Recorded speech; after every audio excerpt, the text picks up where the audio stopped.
Okay, we're going to be looking at some more complex examples of changing the subject to the formula. So in this particular example, we've got v squared equals u squared plus 2as. We want to change the subject to the formula to u. So the u's here, so let's look at stripping everything out away from the u. So let's subtract this 2as from both sides. So we end up with v squared minus 2as equals u squared.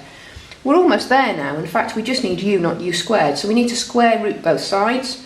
That will leave us with u equals the square root of v squared minus 2as. If we want to have a look at another example of that one, on this particular example you can see that t equals 25 equals 2s over g. So that's an s there, not a 5. And we want to make g the subject to the formula. Now, this entire side here is a square root. So the first thing we need to do if we want to deal with g is to get rid of the square root sign altogether. And to eliminate a square root sign, we need to square.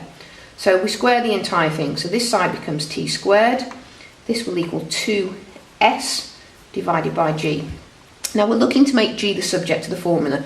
And with g being on the denominator, that's not terribly helpful. So what we're actually going to do is we're going to cross multiply. So we're going to multiply by g and divide by t squared all in one move. So we end up with g equals 2s divided by t squared.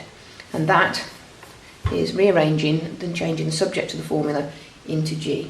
You should now be able to cope with exercise 5f. That's actually a couple of questions from that exercise to give you an example. Effectively, what you need to be doing is looking for which is the new subject to the formula, and you need to strip everything away, working from the outside in to remove everything away from it, and making sure that you end up with that new subject to the formula equaling some form of the formula that was already there. Thank you.